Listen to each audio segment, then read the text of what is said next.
A crackhead like him had gotten Corey into his current predicament. "Hope y'all got paid lawyers, 'cause them faggot-ass public defenders ain't worth shit," the man said, with anger in his voice. "Mine just sat there looking stupid while the DA assassinated my character." Then, as quickly as he started running his mouth, volunteering information, he stopped and started begging. "Hey, old Poppy, let me get a short on that cigarette."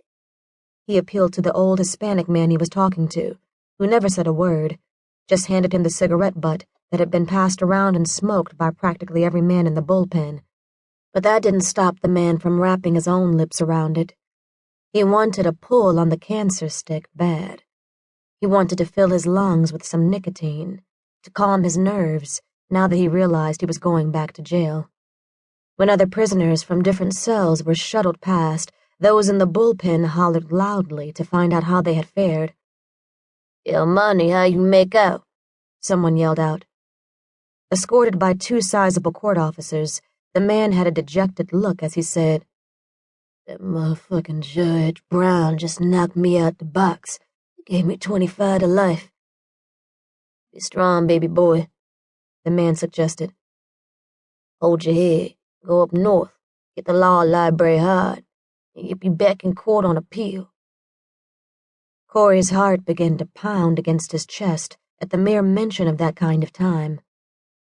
Judge Lawrence B. Brown was his judge, too. Corey's judge, jury, and executioner.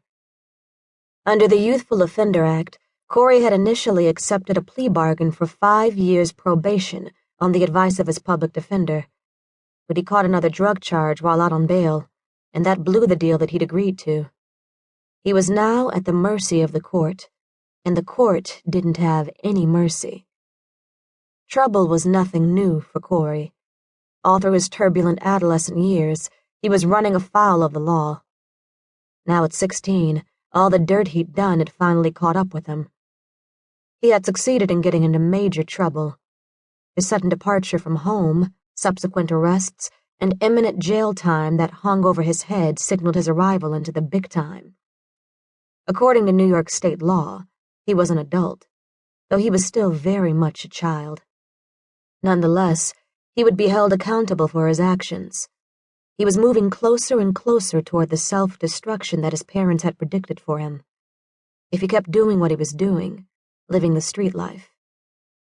Having already been posted bond for one direct sale to an undercover cop, a few months later he was arrested on a humble possession with intent.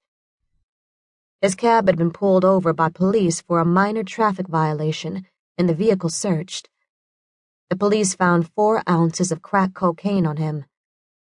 The first arrest had been a blatant setup, retribution for some foolish act Corey had committed in the streets. He had lost his temper and made a stupid move that had caused his world to come crashing in. But when his man caught up with that crackhead Kelly, she'd regret the day she ever laid eyes on him. But today was Corey's judgment day. Hers would come soon enough, only it would be in the court of law. Her trial would be held in the streets. After a late afternoon court recess, all that remained on the docket was the sentencing of Corey and 2 other co-defendants in the next cell. All the other occupants of these various holding cells had been transported back to the Bronx House of Corrections, Rikers Island, or whatever other institution they'd been imprisoned at. The lucky ones were released on their own recognizance, ROR bail. Corey's stomach growled. He was hungry as hell, but he was unable to eat. Something about going to court ruined his appetite. Plus, the state-issued carton of milk and slab of cheese between 2 stale pieces of bread masquerading as a sandwich that was provided for his lunch wasn't appealing. Something else was making him feel queasy, though. Maybe his body sensed what his mind couldn't comprehend, that something was wrong inside the halls of justice. Corey scanned the graffiti covering the walls, reading every legible message to help pass the time, trying to decipher them from some hidden meaning. Plead guilty, someone had written. Rather be judged by